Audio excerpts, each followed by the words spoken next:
Welcome back to the Your Golf Performance Podcast. We're joined with an old mate of mine, James Nitties. He commentates on the Korn Ferry Tour, and we've got a bit of a cool episode here. We're going to go through and talk about the 20 Korn Ferry graduates that are going on to the PGA Tour, and you know what? He might even be able to tip us into a few winners next year, and we can make a bit of money. Nitties, thanks for coming on, mate.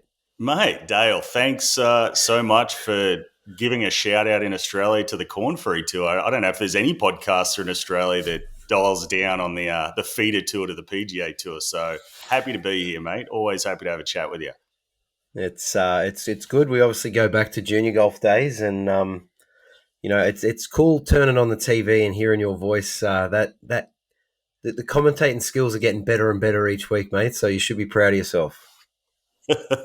Yeah, just trying to not say the wrong things on TV that would cause me to lose my job for the following year. So it's been fun. I've made it this far. Actually got re-signed for the Korn Ferry Tour next year, which is always good to get that call up and know I'm not going to be unemployed. So no, trying to just make it as fun as possible, different, try to have my own style. But it's been a really cool journey. I'm very lucky to get into broadcasting, not being a stalwart golfer and having these opportunities really helped me out in being able to stay closer to the game as well. You think obviously your years playing on that tour and then playing in the PGA Tour, like it's helped you from that player's point of view, just sort of understanding pressure and understanding nerves and I guess you may have played a few of the courses so you kind of know the ins and outs? Yeah, they're starting to shed a lot of the courses on me, but I've still played around 12 to 15 of them and multiple times. But I think my perspective is good because I wasn't the guy that was always in the top five of the points list. I was, the cusp guy. I was always trying to get into the finals. I was always trying to, one year, the 1 year I missed my PGA Tour card by one spot. So I think it helps with me with the pressure of the broadcast, knowing I was one of those guys on the outside looking in, not just a guy that was expected to get through. I know it's kind of strange because I played my years on the PGA Tour before the Korn Ferry Tour, so it was kind of weird like that. But I think it does help with the broadcast knowing that I can give the perspective of not only the guys that actually got a victory out there or played well in some events, but the guys that are really trying to get to the next level and what it takes to actually do that, not only with your golf, but how your thinking and your processes are, especially at a big moment like the last event of the year. So, yeah, I think it helps a lot when it comes down to me calling golf, knowing what goes on in between the ropes. I'm just looking at that very luscious moustache that you've got going on. Do they still have that event over there where they had a moustache competition? Do they still do that? Yeah, the Utah Championship's still going. We tried to get it kicked off this year. I told some of the players to work on their final stashes, and we had them going, and then they kicked it to the side. So they didn't want to have any fun. I don't know why. It's so business-like now on the Korn Ferry Tour. All these kids are robots, but we had some fun with that event. So I've still got the stash to, the saplings are getting a little grayer, but they're still growing okay. All right, so we're going to go through the top 20. Do you want to start at number 1 or do you want to start at 20? What do you think would be the best way for the listeners? Ooh, probably 20. Yeah, right, keep people engaged because if we start at, of course I'm going to, the top 5 is going to be exciting, but you could start at, do you just want a couple little bullet points on everyone? And yeah, I think what we'll do, I'll try to pronounce their name and you can correct me. Because there's a few in here that are a little bit off, but I guess if you can just sort of let's brief the listeners on I guess how they played this year, if maybe they had a win or whatever info you've got, and then once we've done sort of the top 20, I'd like to sort of go through maybe the differences between when you played the tour and what it's like now. You've already said it's very business-like. Maybe we'll give them 5 of those top 20 to follow. And, maybe you can make a few predictions on who you think will come out and have a win this year. For sure. And I think when you set up the Korn Ferry Tour, look, there's 20 PGA Tour cards on offer, right? Last year there was 30. So, the PGA Tour is obviously going from 125 cards keeps your playing status to now 100 this year. So they're shaving a lot of these positions in various tours because they want to make it a little bit more elite, a little bit more compact. So 20 guys getting their PGA Tour card and graduating from the Korn Ferry Tour is no joke. I mean, there are 8 guys this year that won on the Korn Ferry Tour that didn't get their PGA Tour card. 8 guys, which is insane, right? I know, right? So, usually back in the day, you'd get a win and a couple top 10s and you've got your PGA Tour card. So that's kind of, where it was with 30 numbers where you got your win and a couple more good results and you would have got inside. But now, so it's very cutthroat. So this is going to be a good crop. The crop from last year, the graduating crop, there was it is still going, but there's six winners on the PGA Tour that graduated from the Korn Ferry Tour last year that won this year on the PGA Tour. You just had Michael Brennan that won from the Americas Tour. He didn't even play on the Korn Ferry Tour for all, but he had his membership. He just didn't play. So, as we go through these 20 guys, it's very cutthroat. There's a lot of good players. So that's just to frame it up as like how hard it is to get your card now from the Korn Ferry Tour to get to the PGA Tour.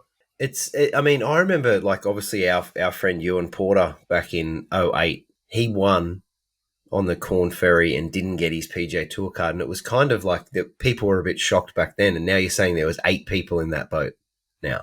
Yes. Yeah, so 8 people this year and a lot of these guys won early in the year. So you find yourself inside the top 20 on the points list early and you're like, hey, I might have my card. And it's the toughest thing to do is win early and stay inside the top 20. You see a couple guys get wins late and then they creep in. So it's not a fun place to be. We had, I think Brett Druitt last year or the year before, he was one of those guys that started with a second and a third and 2 events, you're thinking, hey, I'm inside the top 5 on the points list, and he finished outside the top 30. So, Porter, I want to say Porter won twice, 2 different years, and didn't get his PGA Tour card in both those years. So, he talked about the struggles mentally trying to get a card for the first time.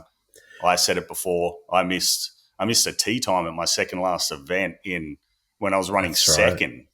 And finished 26, missed my PGA Tour card by about $5,000. So that's a long story, but I wish it was a more entertaining story. But so it's very all these players are thinking about it coming down the stretch. Everyone's thinking about PGA Tour cards. So it's very high pressure stakes. Do they still wear the bibs that show what their positions are like they did back in the day? The top 25 used to have a number on their bib, what they were. Do they still do that? Yeah, in the finals, they do. And it's, that you get paired with a lot of the guys that are around your number. So, it's great if you're 1, 2, and 3 heading into the finals, you've got your PGA Tour card sorted. But the guys that are playing in like the Tour Championships, the last event of the year, and you're at 17, 18, 19, 20, or those type of guys, you're like, hey, if I just beat these guys I'm playing with, hopefully I'll get my PGA Tour card. Yeah. So, it's right there in front of you all year long. I always just found that probably mentally tough for some people. Let's use Ewan for an example. He might be number 1 or 2. And then as the year's going on, your bib goes to 5, it goes to 9, it goes to 12, it goes to 17. And you're just watching every week going, holy shit, I'm slipping out of this top 25. And then that would take a bit of an emotional toll on you as you're teeing off every week. But I guess it's all part of it, right? You got to learn to deal with that. Yeah, I think there was the Tour Championships, the last event of the year 2 years ago. There were, I think, 6 guys came from outside of the threshold to get your PGA Tour card to knock 6 guys that were inside the number going into the last event. So that was pretty crazy. You never think you're safe. It's golf in general. You never can relax. It's a 4-day tournament. You're always on edge. It doesn't matter if it's a Monday qualifier trying to make a cut or trying to win. You never feel like you can just relax. And I know it's with all professional sports, but it's a game that, it's played very slow, but you never have time to think with that much time in between shots. You never have time to think ahead. So it's a scary sport, especially when, these guys, you're trying to get your PGA Tour card. You never know. I missed my card by a shot and never got back to the tour. So you never know if this chance is going to come up again. So that's why I think, if you put a button in the Korn Ferry Tour as a whole, that's why it's my favorite tour to cover, because the last event of the year, it's like these guys have they're looking for their first time ever getting a PGA Tour card. So it's like dreams come true moment. So the emotion's really cool. So it's a fun event to cover. I cover some PGA Tour events, and sometimes you're like, all right, this guy's got 30 mil in the bank. Yeah, I know he's trying to win and he still feels the pressure, but it just doesn't, the implications aren't as severe as a guy that's just trying to get to a PGA Tour event for the first time. So yeah, it's cool. All right. So 20th on the list, Pontus Nyholm. Yep.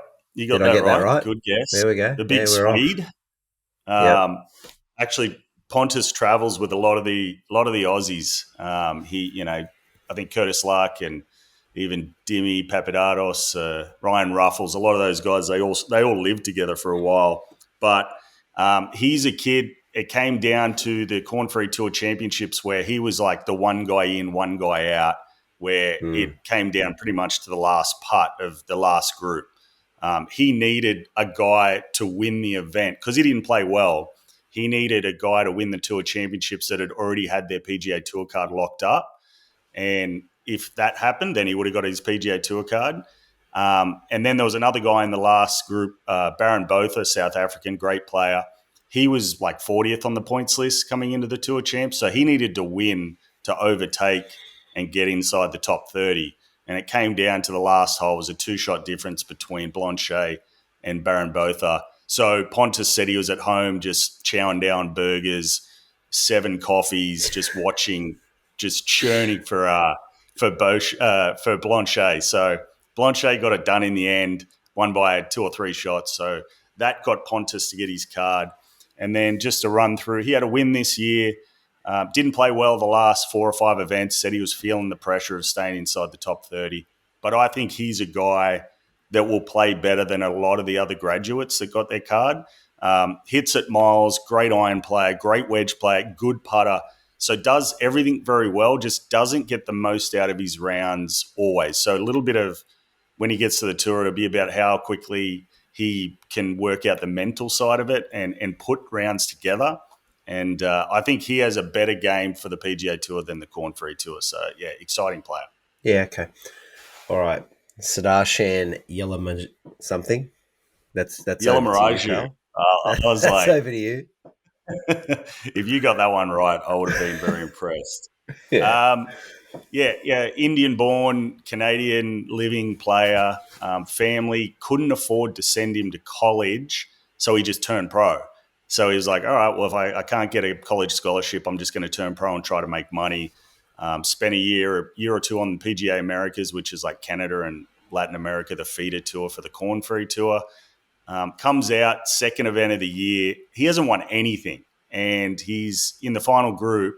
I think he hit every fairway and every green, the back 9 in the event he won to go on to win by 5. Like, very impressive stuff for a guy that we're like, who is this guy? I've never heard of him.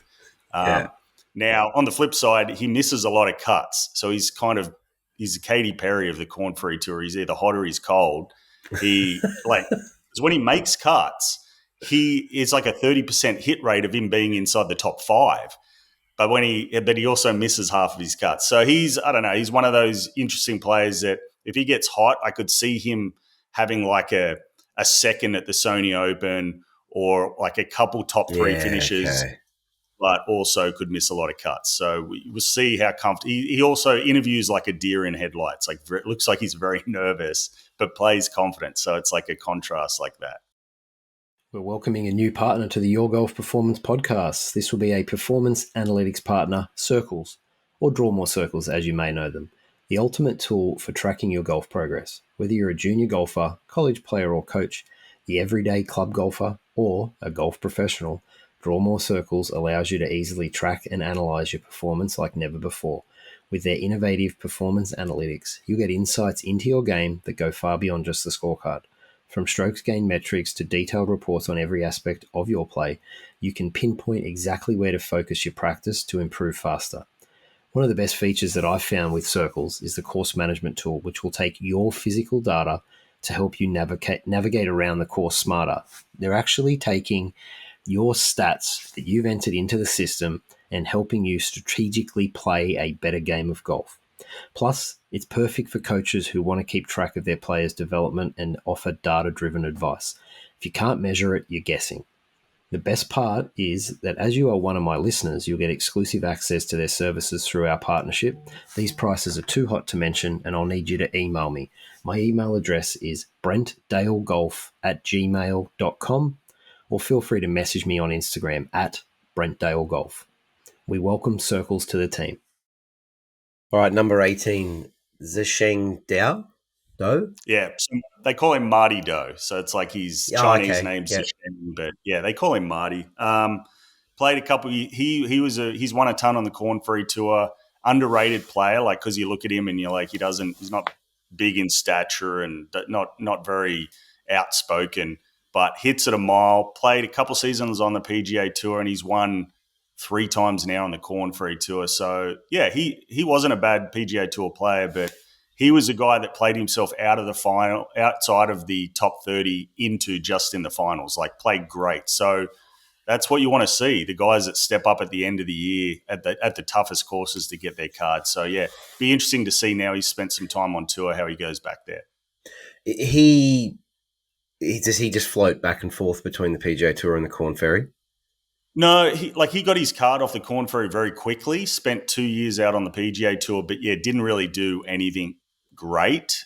Didn't do anything bad, like, top 120, kept his card his first year and then lost it the second year. But he's a guy that, he's too good for Korn Ferry, but needs to get a little bit more reps on the PGA Tour to, I think, stay out there permanently. But he's got the game, hits it a ton. You look at him, you're like, how does this guy move it so far? It's laughable how far he hits it for not being a big cat.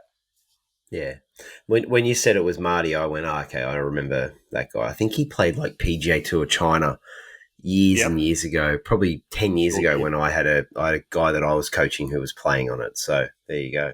All right, number 17, John Vanderlaan. Vanderlaan, yep. Korn Ferry Tour lifer. He said something funny in one of his post-win interviews. He got a win this year. First time in 6 seasons on the Korn Ferry Tour. And he pretty much said, I'm sick of the Korn Ferry Tour. I'm ready to get to the PGA Tour. Yeah, right. Which, he spent 6 years, but won a ton in college. I think he won 8 or 9 times in college. So came out pretty strong and then is just always floated around the top 60 on the Korn Ferry Tour. So getting a win at probably the most difficult tournament course on the Korn Ferry Tour this year in the finals in Ohio. So yeah, excited to see how he translates to the PGA Tour now that he's finally got out there. So another confident guy. Like he's a guy that hits it fairly straight and putts well, but he just needs to be in the mix to more often. He finds himself like in that 30th position a lot. But yeah, interesting considering how good he was in college to see how he'll settle on the PGA Tour. Trace Crow, number 16. Trace Crow got his Korn Ferry Tour card, got his PGA Tour card a couple seasons ago, and then had a rookie year on the PGA Tour, finished like 135th. And then this year, he kind of split his time between the PGA Tour and the Korn Ferry Tour because he just missed his card in 2024. So he came down to the Korn Ferry Tour, wins an event, and then gets injured. So he's one of those guys. Yeah, I don't think he had surgery, but he's had a pretty bad wrist injury. So he was one of those guys that got himself inside the top 11 or 12, and then just kind of had to sit at home for the last 4 or 5 events and hope he stayed inside the top 20. So it got close there for a little bit where he was like 20th, but finally sat on the number. He got inside pretty easily in the end, but just does everything well. Very not long, but straight, good iron player, good wedge player.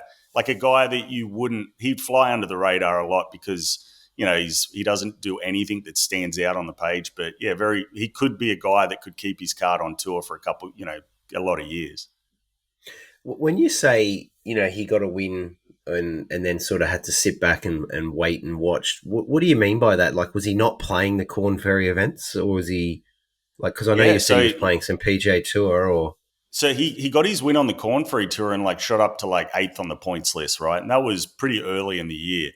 But because he had conditional status on the PGA Tour from last year, you don't know when you're going to get your starts. They could come, you could be fourth alternate, and you get a call up. You could be on your way to a Korn Ferry Tour event, and then they call you up, hey, you're in the PGA Tour event. So his season went a bit like that. And so he played a couple of events on the PGA Tour, then had an injury, a wrist injury, and just had to sit on the sidelines. Wasn't playing PGA Tour or Korn Ferry Tour for those last like 5 big events. And especially the finals they're all juiced. The purses and the points are juiced. So he's just sitting there going, all these guys are getting all these extra points. I can't even play. So he finished, I want to say, so he finished 16th, but there was like this after the second round of the Tour Champs, he was at position 20. So, obviously points can jump around, but he would have been feeling pretty stressed on his couch at home. Yeah. Yeah, right. All right, number 15, the Japanese player, Kenzai Hirata. Yeah, sensation. He won. So I hadn't heard a lot about him, but still pretty young. And he won 4 times on the Japanese Golf Tour last year and then came over. And, I mean, he's one of those players that got his card on the Korn Ferry Tour this year without a victory. So pretty cool to see him. Doesn't hit a long way, but one of those Japanese players that I think he's going to be a course fit guy. He'll play good at the short, tight courses, I think, on the PGA Tour, which is not a lot of. But, he's, once again, you get your card without a win, considering there was 8 guys that won and didn't get a PGA Tour card. It means you're pretty consistent. So excited to see, how he adapts to his rookie season. And it says here, obviously, he'd reached top 100 in the world. He was 99 in the world at one point as well. So that's pretty obviously played decent on that Japanese tour. Yeah, so he was, a lot of those first events on the Korn Ferry Tour, he was like one of the top players in the field as far as, you could say what you want about OWGR these days, but you still got to, do well when you're one of the top players on the Korn Ferry Tour and no one's really heard of you on the Western world, the stateside. So, he's a solid young player. All right, so number 14, Jeffrey Kang. Jeffrey Kang, he's got to improve his driving. He's one of those guys that took advantage of the Korn Ferry Tour courses this year, but it was like a baffling stat of him like being outside the top 100 in distance and top 80 in accuracy. Those usually never go great. So does everything else great. Good competitor. Grew up with as an elite junior and amateur. He was kind of beating the Morikawas and those guys where he was coming out of that class where everyone's like, this guy's going to be better than Morikawa. And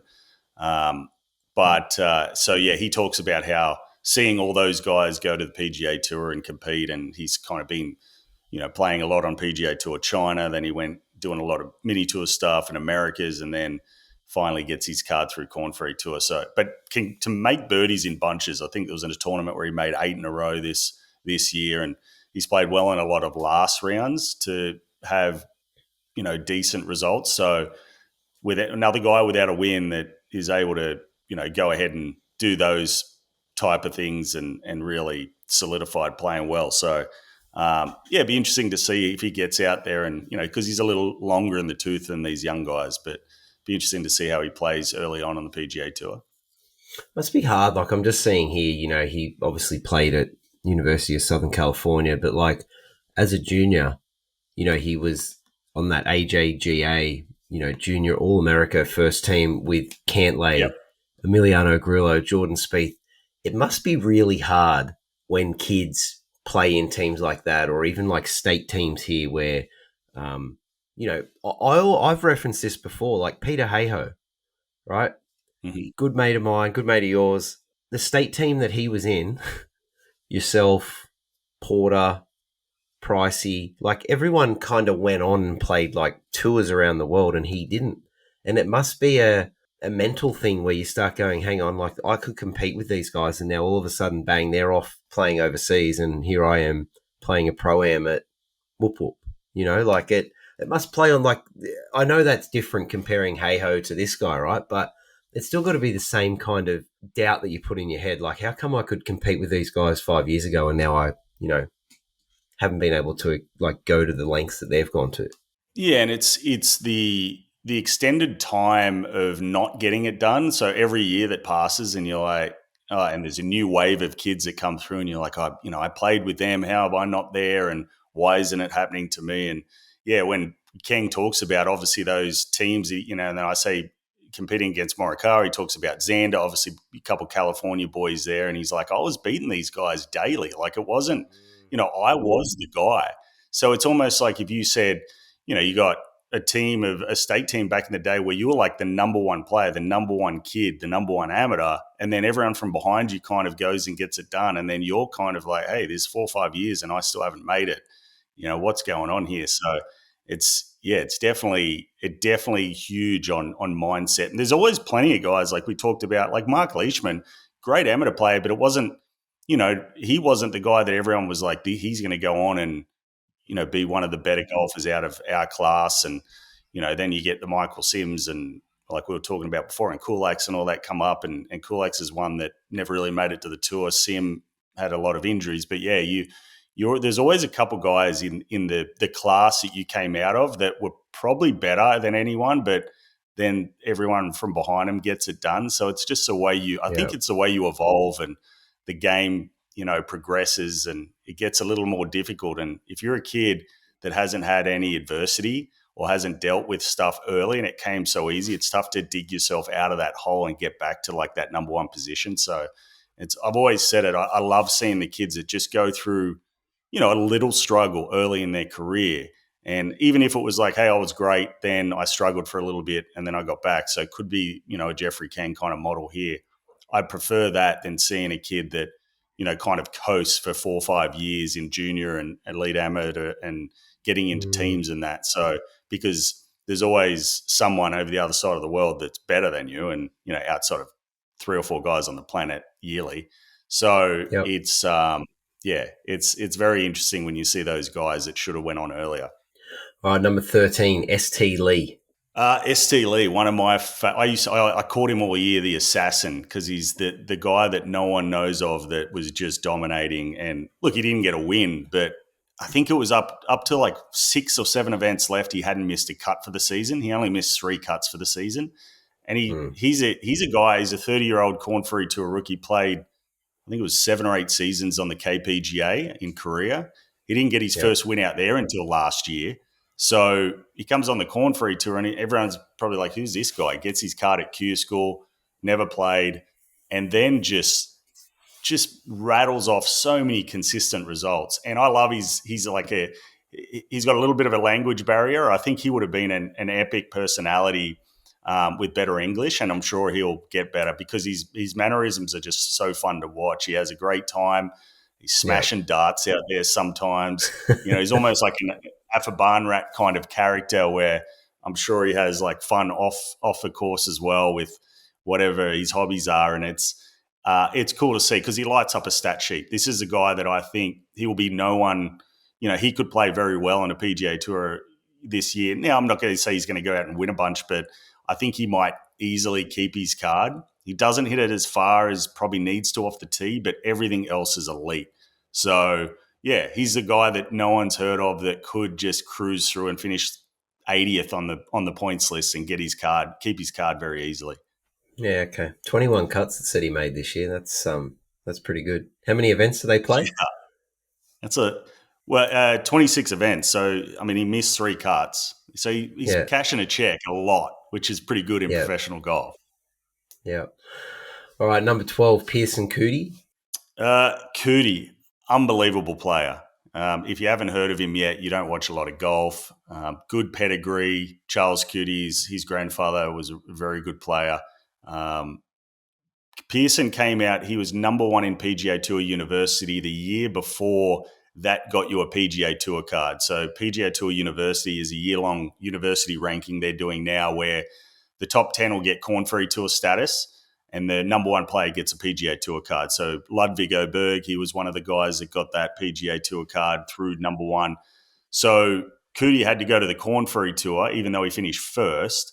It's probably like, hey, I killed all these guys in college and now I don't get any avenue to the PGA Tour, even though he got enough sponsor invitations, 8 or 9 starts. But comes out, wins in his 3rd or 4th week on the Korn Ferry Tour.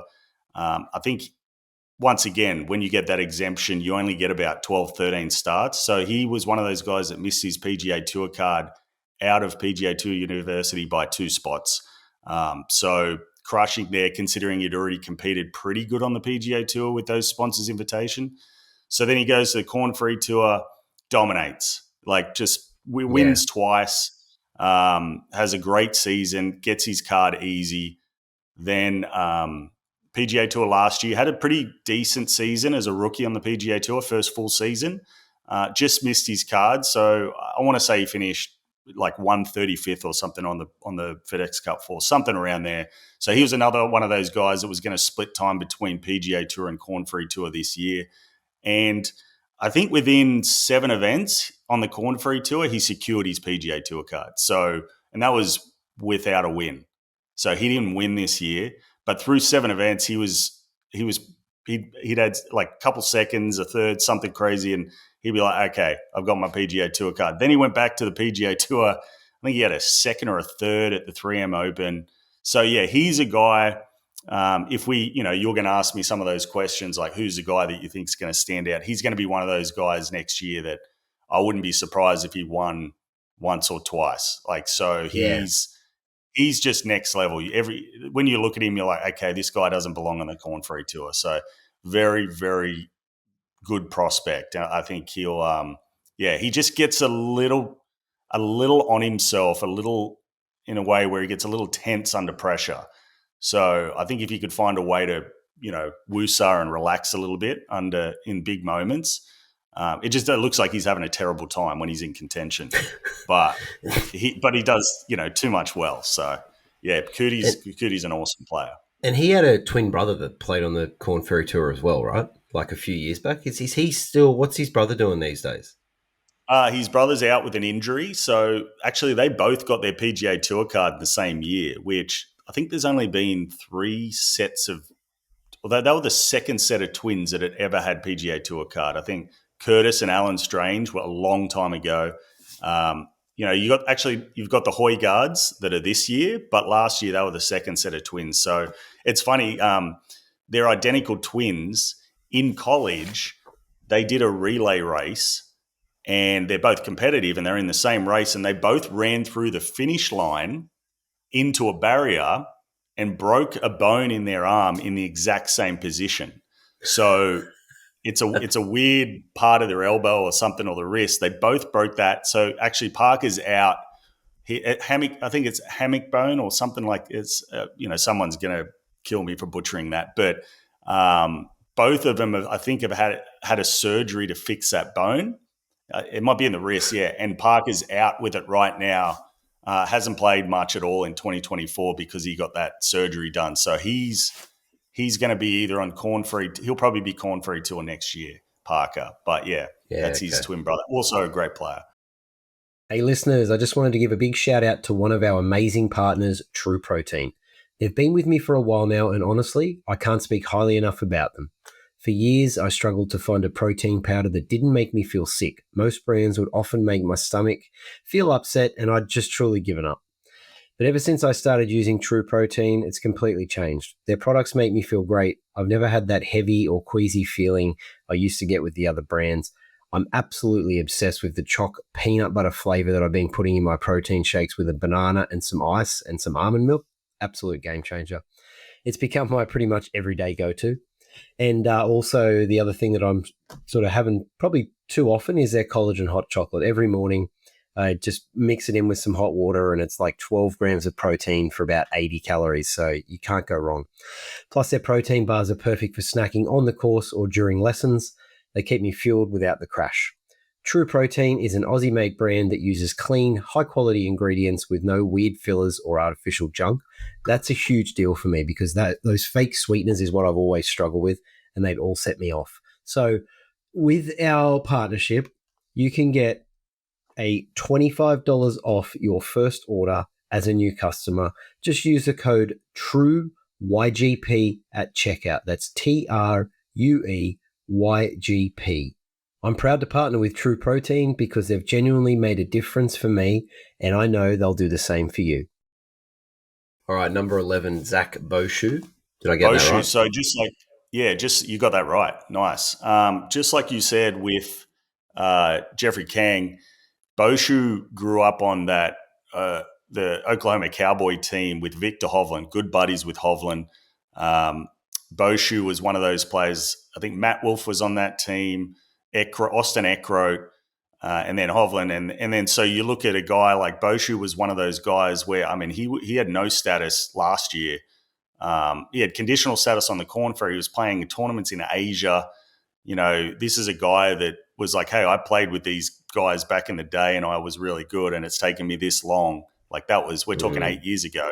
So had a chance to get his PGA Tour card last year off conditional status on the Korn Ferry Tour. He had to finish fourth at the last event at the Tour Championships, was leading going into the last round and had a nightmare finish and finished like 11th. So all he had to do was finish fourth to get his PGA Tour card. Didn't do it. Came back this year. He's improved a lot around the greens, which he does everything well, but he was losing about 4.5 shots around the greens. So that just shows how bad his short game was. Softly spoken guy, very nice, very consistent year. Finally just got a win a couple of weeks ago to secure his PGA Tour card. So be interesting because he once did sectionals for the US Open after, so US Open qualifying final qualifying for his sectionals. And Victor Hovland won Memorial, and then Boshu was actually playing. For? Yeah, he went and caddied for him 36 holes on the Monday. And I'm like, that's respect. Like, you've just won and you're going to go leg it for 36 holes for a buddy. So it just shows how good friends they are. But yeah, it'll be interesting because at least Boshu will know a couple of guys he can hang out with on tour and might get comfortable early. But he's another one that I could see keeping his card for a long time. Just needs to clean it up around the greens. Yeah, okay. Now we're into the top 10. Davis Chatfield. Chatfield, exciting young player. He's the best player in the graduates that didn't get a win. Doesn't hit it a long way. Hits it around. Now, I say that, but it's like 290. He averages 290, right? But he's led driving accuracy for the last 2 years on the Korn Ferry Tour. So hits something like 75% of fairways, like doesn't miss fairways. And then really good iron player. So he was a guy that a lot of the graduates that got their PGA Tour card from last year's Korn Ferry Tour, when they were asked, who do you think is going to get it this year in 2025, a lot of them said Davis Chatfield. So he just wears out the center of the club. Just a flusher. Shot 59 a couple weeks ago in a tournament. It'd be interesting to see how the distance goes for him because, you just got to hit it a long way these days, and that can creep into the rest of your game if you're spotting. Like the kid that led driving distance this year, he spot him 40 yards a hole. So, that can get crazy. A little daunting. He's one of those players that he hits it so good with his mid irons that if you're elite, we see it with Morikawa. Morikawa doesn't hit it far, but he's very straight off the tee, and he's been top 5, maybe not this year, but top 5 in approach to the green, which is like iron play. So he's just going to have to do that well. And, if you do, you just need to do a couple things elite. And I know it's very hard to be elite at anything, but he's a very good iron player. So yeah, really, really cool to watch his season on the Korn Ferry Tour without a win and finishes 10th. All right, number 9, Christo Lamprecht. Lamprecht, yep. Well, we just said the longest player on the Korn Ferry Tour in driving distance, it's Christo. He was at 330. I don't know what it is with South Africans because Potgieter was the year before. He was at 340. So Potgieter's comfortably leading on the PGA Tour this year. And I say comfortably because there's not a lot of years on tour where the guy that's in the number 1 driving distance spot is like 5 or 6 yards on average in front of the guy in number 2. It's usually pretty close. And that's what Potgieter's doing this year. And I think I watched a video TPI with Potgieter, and he went to, which TPI is the Titleist Performance Institute. A lot of the PGA Tour guys go there to like work on their body. What do they need to do better? Stretching, gym, fundamentally, or even just what the technique of their swing. And Potgieter's like, the guy was like, so what do you want to do better? And he's like, I just want to hit it further.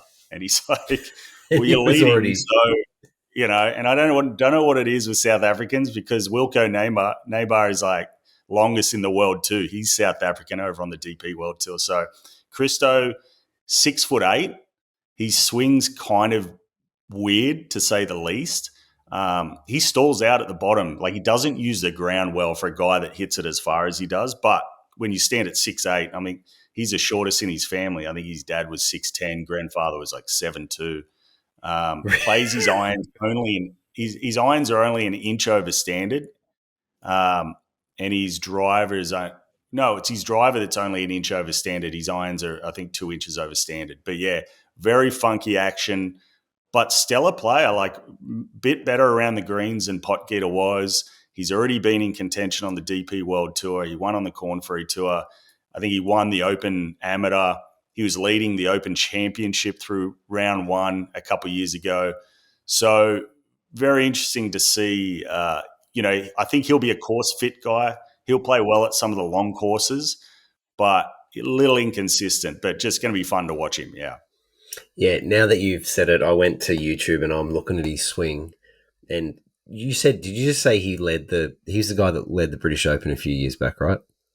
Yeah. 66 in round 1, I think he shot. Yeah. That's right. And yeah, he looks awkward, doesn't he, when he hits it, but clearly it's like when he went to TPI, they were talking about how he doesn't use the ground as well through impact as a lot of other players do, and it's almost like he stalls out.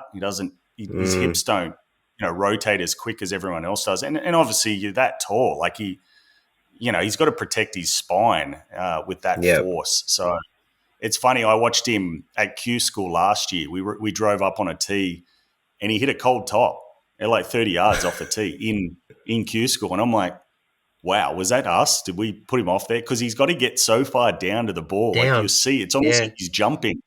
And it was really interesting. Now, he went on to like only miss getting his PGA Tour card by about 3 or 4 shots. But yeah, exciting. Fun. He'll be a fun player to watch. It'll be catnip on the PGA Tour. There'll be all sorts of social with his swing and all that, But I think he does compete, but I think he'll be a course fit type of guy with certain courses will suit his game. Yeah, okay. Number 8, S.H. Kim. S.H. Kim, he was the guy coming into this year that I was like, he's going to get his card. He's too good. Rookie year was a couple seasons on the PGA Tour ago. He finished I think it was 80th on the FedEx Cup easily in his rookie year. Just missed his card last year, come back down to Korn Ferry Tour, and early in the year, he'd secured his PGA Tour card. Explosive player.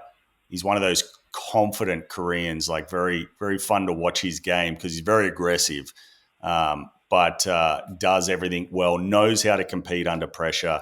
I thought he would have won 3 times this year, but he the way he was going. So yeah, exciting player. Yeah, he was. He just missed his card. Yeah, last year. So I'd be surprised if he loses it again this year. Yeah, okay.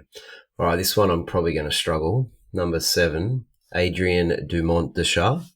Not bad. Gee, we just call him ADDC, Adrian Dumont Deschamps. Yeah, it's a tough one. I've said these names a million times. He was my pick last year when he was a rookie on the PGA Tour to be like the next big thing. So he came out in his first Korn Ferry event ever. He won. First professional event ever, he won. And then he lost in a playoff in his second event ever. And then he rattled off 4 top 10s. So 6 events, PGA Tour card. And I'm like, all right, I was tongue-in-cheek calling for him to be on the European Ryder Cup team that year, which was 2.5 years ago.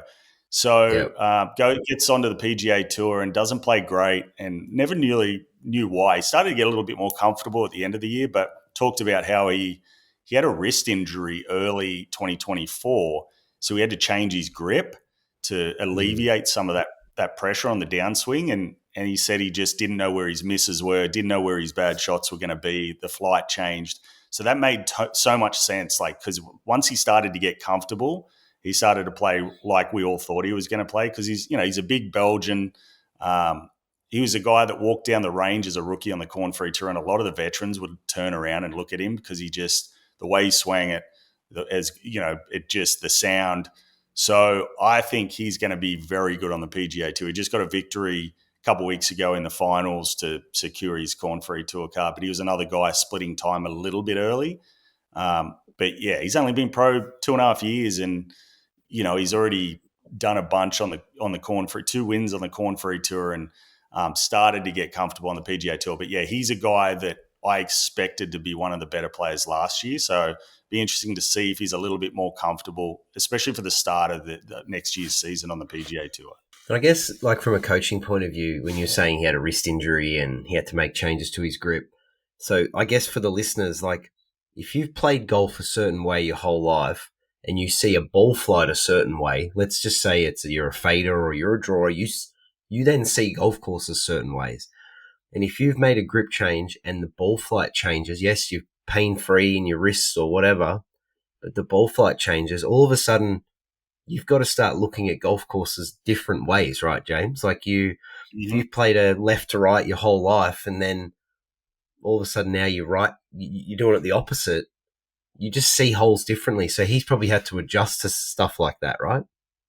Well, and it was perfectly said from you, because it changes not only the course, but now it changes different wind structures. Wind into off the left, and you got a little weaker grip, and you're like, all I'm thinking there is, how do I not lose this 40 right? Correct. So it becomes a competitive issue where I remember back in the day where I'd have a slight swing change and I'm like, nah, can't compete with that. I'm going back to what I feel comfortable. So think of the top 1%, like the elite, that you're like, hey, I need to make this slight change and it could derail my whole career, because I might waste my opportunity of being on tour, and then then your confidence is shot and then you just can't compete. So it's to make a change. I mean, I've always said, a lot of kids will get to the PGA Tour and then they'll watch Rory hitting it down the end of the range and they try to change stuff to be more like him. And I'm like, hang on a second. I mean, Rory's an anomaly. You just got to the PGA Tour. You're very, very good. You're in the top 0.01%. Yeah. Just try to, tighten things up and be more consistent. Don't try to change anything. So that just shows that, the fact a grip change that's everything. That's like a suit. That's like a suit being too tight. That's something you've been comfortable with your whole life. So yeah, the fact that he made that change, and look, I'm just going off what he said in interviews. He didn't make a big deal like I did and we did out of it, but it's, that for me, it was something that I thought of being, okay, that is why he didn't play as good early as I thought he would, as considering how he burst on the scene. So yeah, keep a close eye on him this year, because he's got all the tools to be like a very special player. He just passes the eye test, yeah. Your golf ball is the most technologically advanced, or it's not. Your golf ball is either the most consistent, or it's not. It's the most trusted, or it's not. The fact is, it's either Titleist, the best performing golf ball in the world, or it's not. Prove it for yourself. Titleist, the #1 ball in golf. What will you play? All right, number 6. This is a name I've heard quite a lot over the last few years. Hank Lebioda? Lebioda, yeah. Lebioda. I've totally stuffed that one up. That was terrible. Anyway, it's not your job. Hank spent about 5 seasons on the PGA Tour. He was always that cusp guy. I think one year he finished inside the top 100 of the FedEx Cup points list.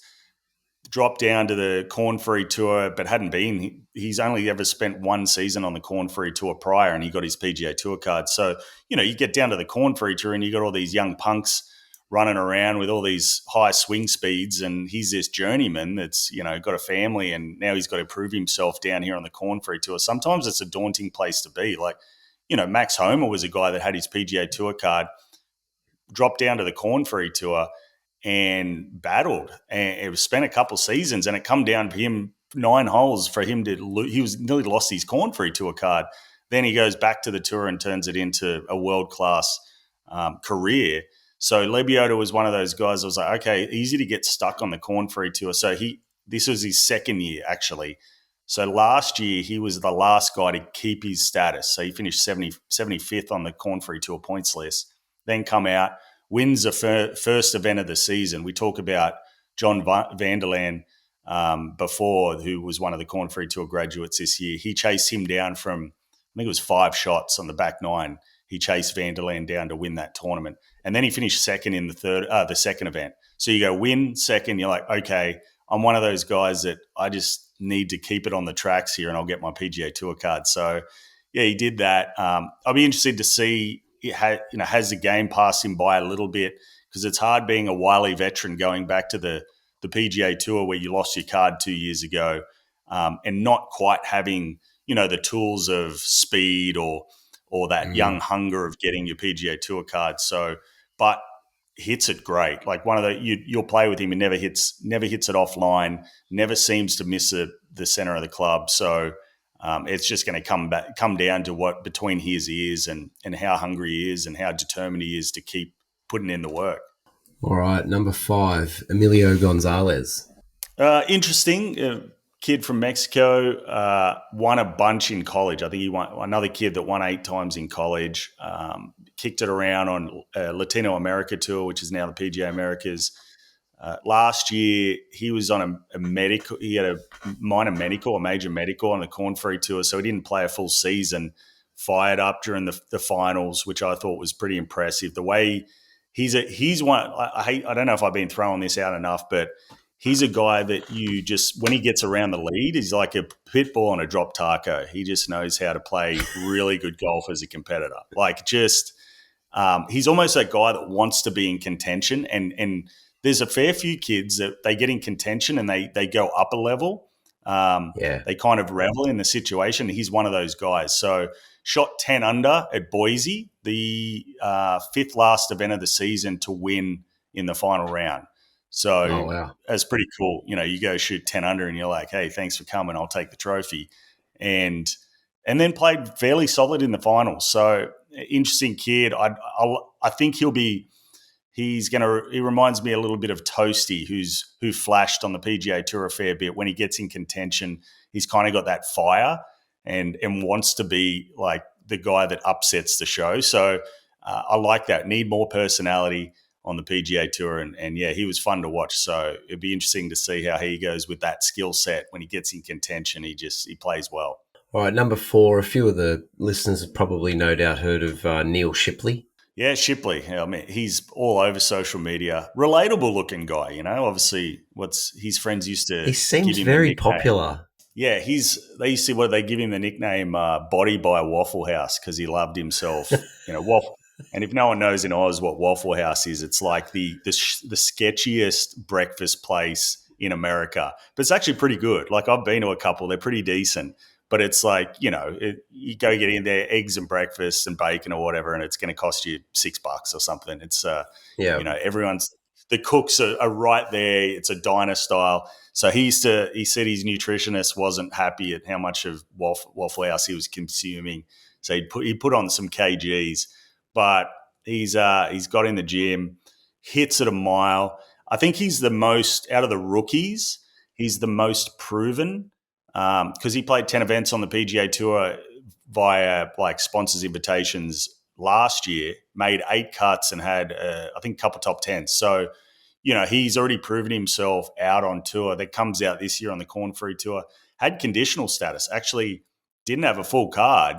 So he talked about how it was kind of scary early in the season where it came down to him making a cut in like his 3rd event where if he missed it, he mightn't have got in a fair few more events. So obviously made it, had a top 10, sorted himself out for the rest of the season and then won twice pretty quickly. But yeah, I think he's one of those players, he putts great, but he's aggressive putter too. He's one of those guys that'll have like 15 feet. And I've never seen him leave a putt short. He's always got 3 feet coming back. Okay. So it shows confidence that, he's, easy to say I never leave a putt short, but he's just not scared of missing the one coming back. So he putts really good, drives it great. And he's just a very accomplished player. So, great college player. You look at him and I think that it discredits his game a little bit because he does look like that relatable, fun-loving kind of guy.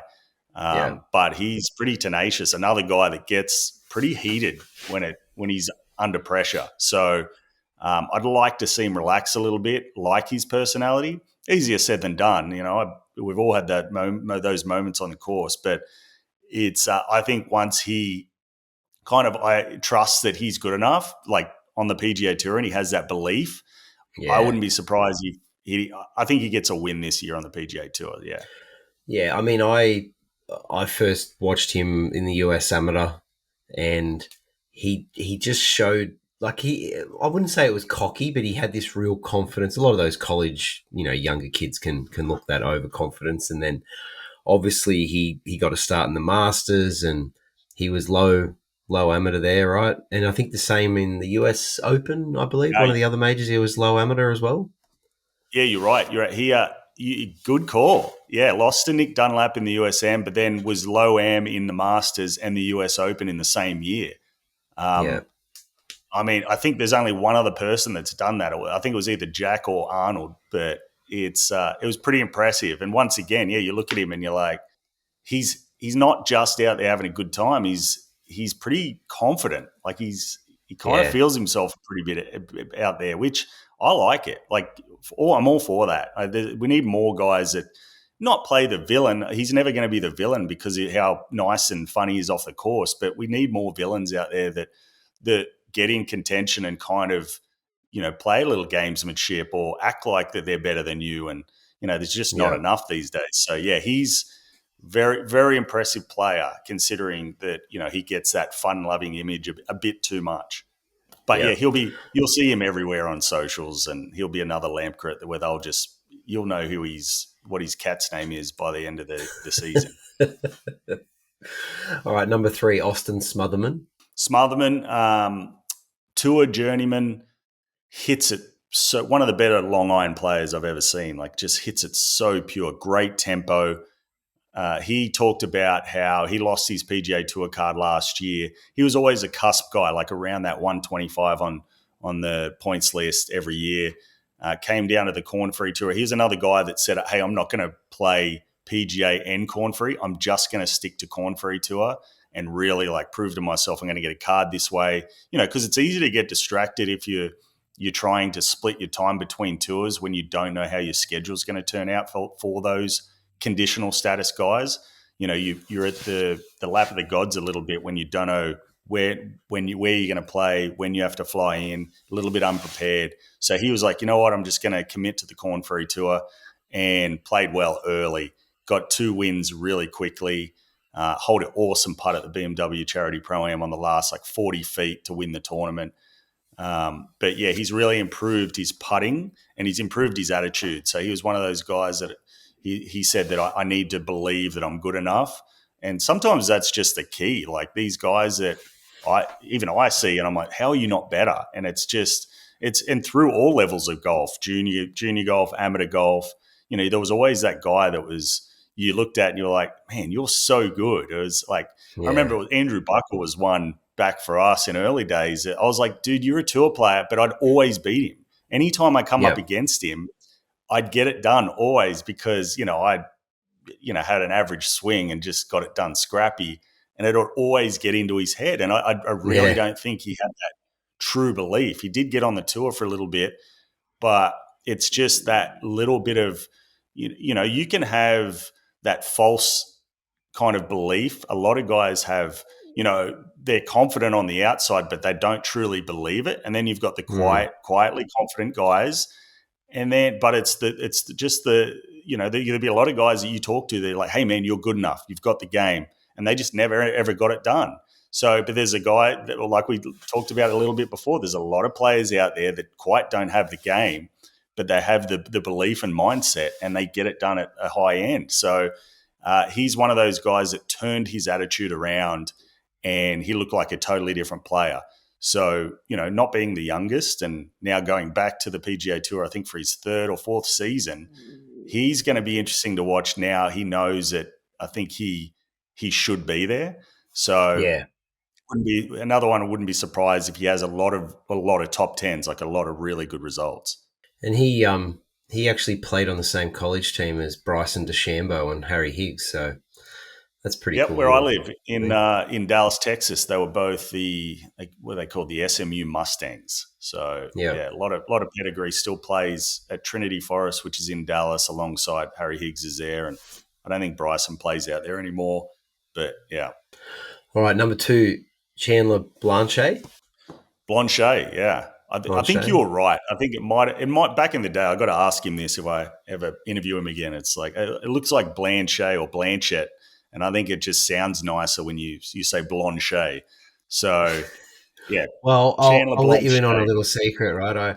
While you were yapping away there about Austin, I went to ChatGPT and I put in, how do I pronounce this, and it said Blanchet.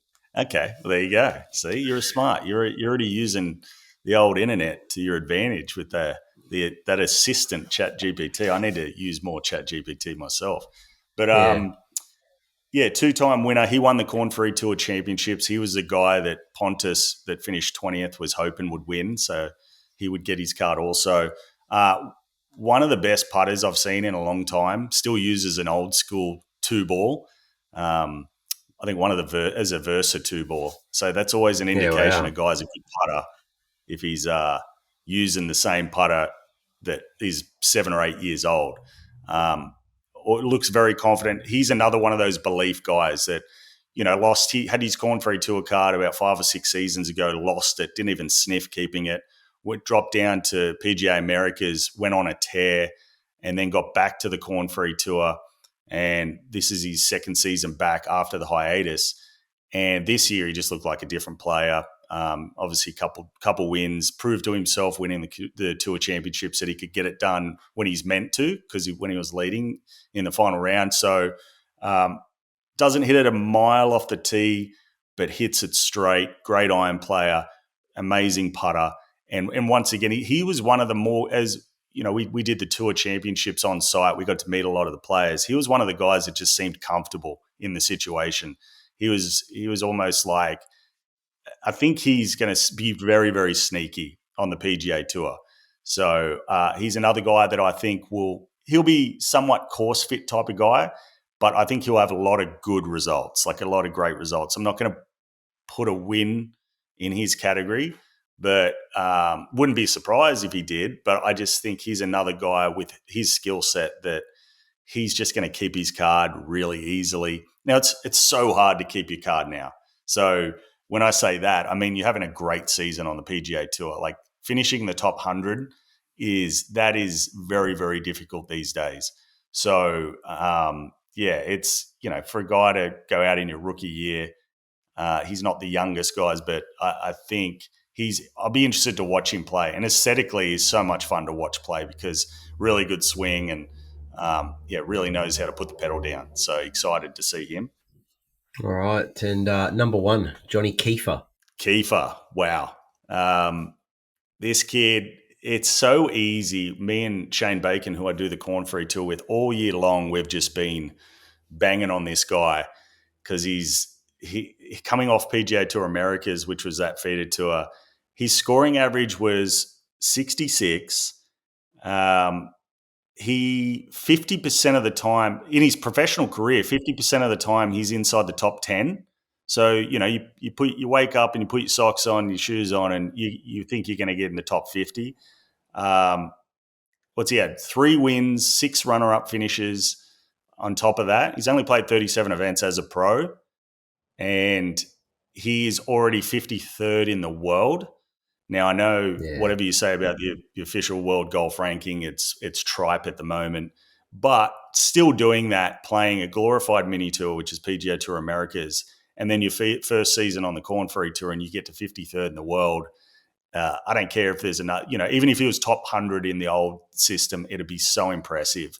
So he won the points list PGA Tour Americas. He won the points list Korn Ferry Tour. He is another kid. He's only about 165 pounds. He hits at 320. Putts amazing. Great iron player. Has the flair. He's got a great personality. So he can switch from that, like, hey, he's smiling, having a good time, to that assassin mentality. But it's also like that. It's the belief of I'm going to step on your throat. Like it's almost that tiger. He has that kind of hidden tiger in him where if he hits a bad shot, he kind of laughs it off because he's like, well, that's never going to happen again. Like it's very, right. He's very good with attitude, like very good at knowing how to control his emotions. He's got kind of a funky swing where he used to play lacrosse. He was a very good high school lacrosse player.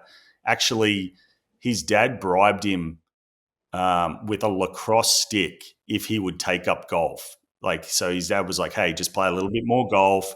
I'll get you a new lacrosse stick. And he's like, done. Then he obviously got the bug. But he has this move through his swing after impact. It's almost like Tommy Fleetwood. You know when Tommy Fleetwood hits like a sawn-off 7-iron and he has that kind of abbreviated follow-through where he has low arms, kind of looks like he's hitting a punch shot. Kiefer does that with like his driver into a full swing. So it's like his arms release really low around his body. And I think this is going to be his superpower. You know, everyone talks about how good Scheffler is transferring his weight through impact, almost like he covers the ball for a long period of time. This kid, I think it's going to hold the club face really square. So he hits at 320, but I think it'll help him hit it like fairly straight with that distance.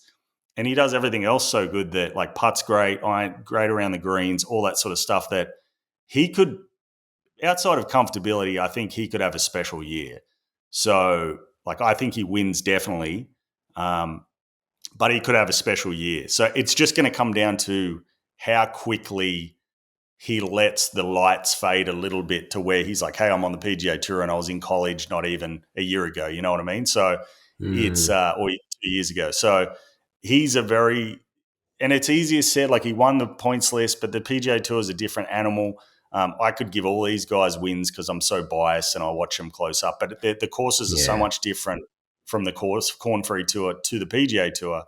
But he's going to be a special player to watch. And, you know, as I said, alongside Michael Brennan, who just lit up the PGA Tour Americas and just won on the PGA Tour, Michael Brennan's scoring average on PGA Tour Americas was 67. Kiefer was 66. So a full shot average lower, it's nothing to sneeze at. So it's going to be very exciting. He's going to be one of those. I wouldn't be surprised if he gets Rookie of the Year. Yeah, well, that was going to be one of my questions. Who would you recommend? So you think he might be the Rookie of the Year? That's the low-hanging fruit. I mean, you know, who knows? I'd be very surprised if he wasn't. But I see it because it's a PGA Tour. You know, like we talked about Adrian Dumont-Deschassard when he came out, everyone was like, this guy's going to be amazing. And, you know, he didn't get comfortable. Obviously, we talked about that injury, but he didn't get comfortable till the end of the year. So I think if Kiefer gets off to a good start, like let's say he has one good result early and settles himself, then I think he could do some really cool stuff. But it's, you know, he's a rookie. He's learning the courses for the first time. He's learning the ins and outs of the business side of it. I'm sure there's going to be sponsors knocking down his door. You know, who does he hang out with? Does it become too business-like? So, look, he's got a fairly good foundation. He's engaged. His parents are really solid. He's got a good team around him, like keeping him, humbling him, and he seems like a good kid. Like he's actually got a really good personality, has fun, but then also knows when to lock in. So it's, that's just, there's a lot of factors that go into being world-class. So, it's just fun for us to be like, hey, look at these 20 guys. I wonder who's going to, you know, a year later you go back and, I picked that. And then, you know, sometimes you're like, I was never close with that guy. So it's very difficult to tell. Well, if you were to pick three that you think are going to win next year on the tour or from whenever, I would go Kiefer, Cootie, and Shipley. So they would be, once again, very easy. You know, I think maybe the sneakiest win would be there's no real sneak. Maybe a Chatfield where he might win at one of those short courses. But, you know, like Chatfield we talked about, I mean, I want to say he's 5'2". There's a really cool picture of him. He made 5'2" or 5'4" maybe. And he's standing next to Christo Lamkrit, who's 6'8" in the Tour Championships. And it was the funniest. It looked like Christo was sitting there with like a 4-year-old kid. That's how the height disparity was. But yeah, they're the three guys. I could see Sungtek Lee maybe being at the top of the leaderboard, and everyone's like, "Who is this guy?" But it's so they're probably my sneaky guys that I think would get it done. I think. Okay, and who do you think might struggle initially, but then find their stride later in the season? Who would Pontus Nyholm? He could be a guy that is trying to find his way early, struggles a little bit, and then just realizes, hey, my game's this is the PGA Tour is where I belong. He does too. Pontus is one of those guys that he was in top 15 driving distance, really good iron player, but very real. Like Korn Ferry Tour, if it exposes anything, it exposes your wedge game. And when I talk about exposing the way a lot of these long players with their wedge game, it's think of back pins, soft greens, can't go long. You've got 100-yard shot, and all these guys are so used to a lot of numbers that they're just working out, well, how can I knock the spin off this, get it to this back pin without going over?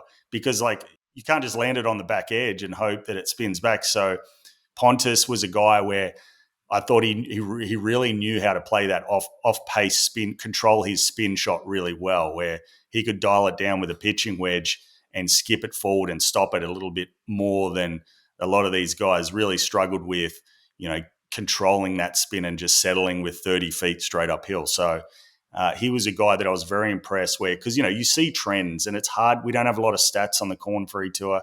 It's hard to really know who the best ball strikers are out there, because, they rarely have mid-irons because the courses are so short. So we go off statistics of par 3 scoring. That's usually a good indication, okay, this is a good iron play, because all the par 3s are the longest approach shot holes on the Korn Ferry Tour.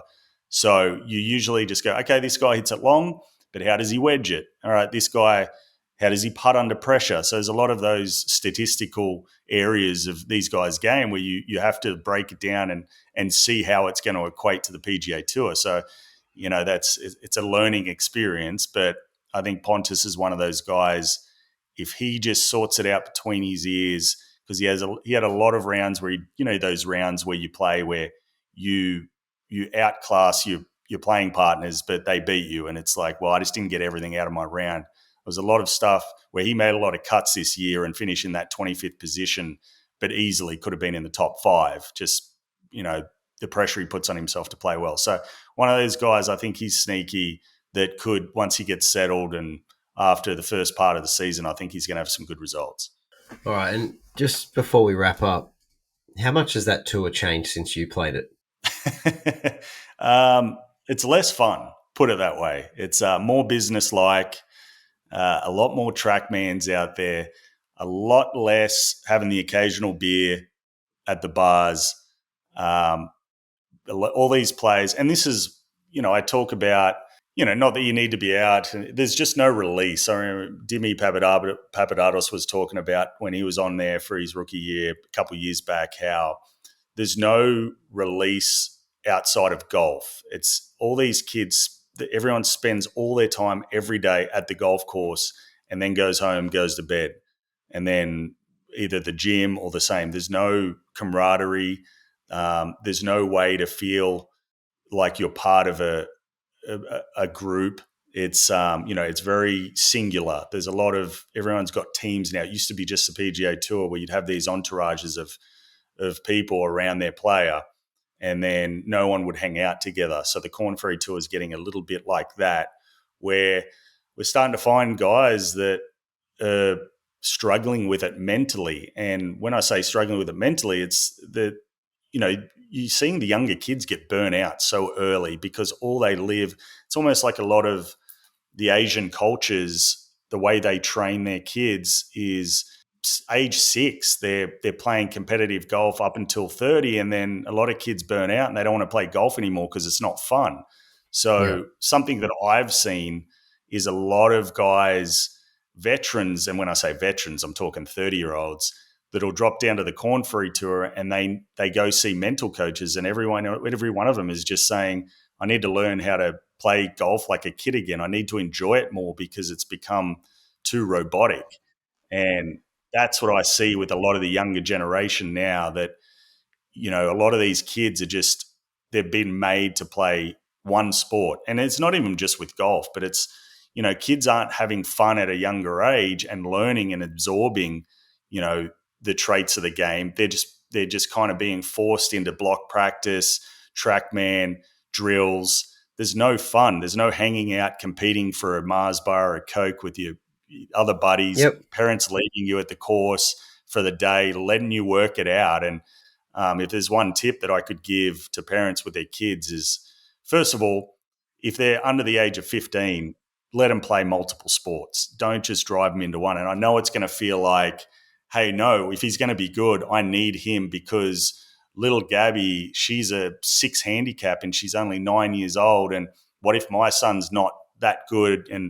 But you lose that childlike joy very quickly and that eagerness to learn and really get better when you hit 15, 16, 17. Yeah, it's going to become more competitive. But I was still loving golf, even in my high elite amateur days where I was competing.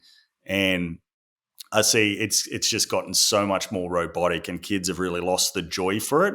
So now you're seeing the shelf life of professional golfers get to 30 and these guys are like, oh, I haven't enjoyed it for 10 years and I really need to get back to playing like I was a kid again. So that's probably what I've seen, the shift in professional golf. It's turned very, very robotic, and there's no downtime. So, and that's what you got to do to compete if you want to. And it's just a very difficult place to be. I love that.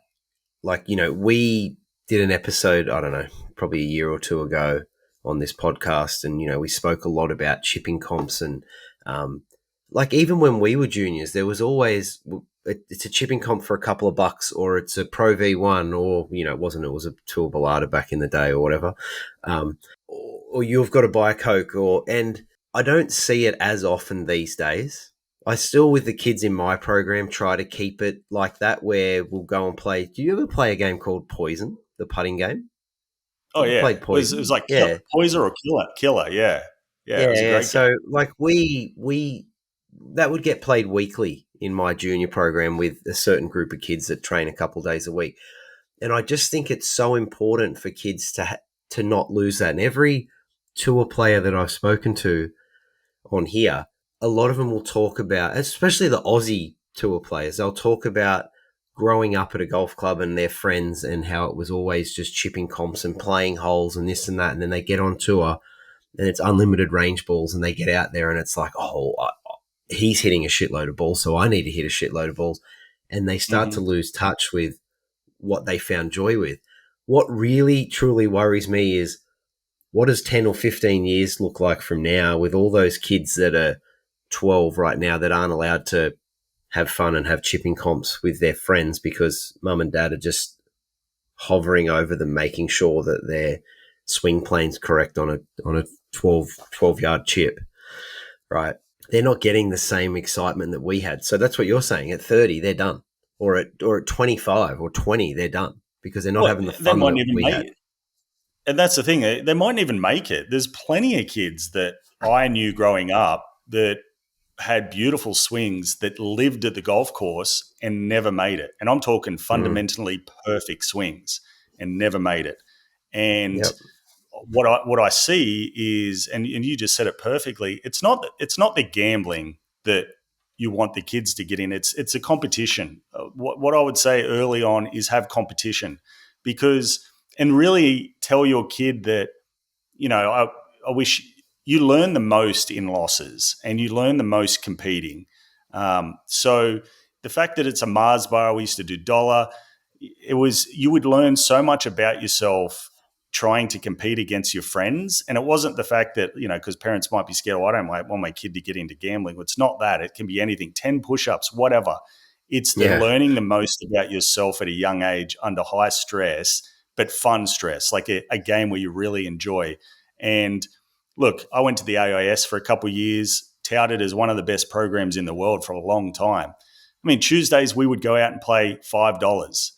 So everyone would put in $5, and then Fridays we'd all go play for a Pro V. And this is, it was a fundamental joy of being able to compete against everyone else and compete for something that isn't just, hey, you won, because it's just it's empty. That's an empty feeling. So having your kids and letting them sort it out for themselves.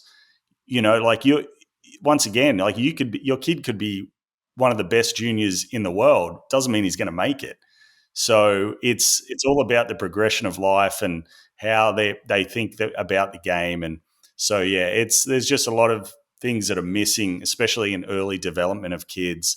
And we're seeing it over here in America with, kids in baseball, kids in soccer, kids in everything, that their parents are taking them out of sports, making them one-dimensional just because they think they're going to fall behind of the kid that's in their age group because he's, so good at this sport, when that's really not what is developing them to be world-class. It's, it's the learning of camaraderie, learning about themselves, finding out, and even athletically, like moving in different ways, so it's very interesting to see how we grew up and then now how kids are evolving, and they're all, every kid looks the same. The pattern is starting to become very strategic, and it's not a fun place. You'll see a lot of these kids quitting the game because, like Andre Agassi said, he was hitting 1,000 balls a day when he was 6 years old, turned professional, and he hated the game just because he hated his dad. And, he competed because he was good at it and he was an anomaly, but it's not like he enjoyed it. So there's a lot of kids that don't make it that are the best, that they're, in their age group or have the best swings, and that number is much bigger than the kids that, make it, that learnt the way to, play the game and have fun with it for a long period of time into their career. All right, mate. Thank you so much for coming on. I think that provides good insight because there'd be a lot of players on that Korn Ferry Tour that, people that tune into this might not know of. And I think it was good insight, and they'll be able to follow with a bit of interest next year. Yeah, you could throw some shackles down on a couple of these boys. The PGA Tour we're already at about 14 first-time winners this year. So, hey, why not have a little lobster on there and cash out on one of these boys? Thanks, mate. Take it easy. All right, mate. See ya.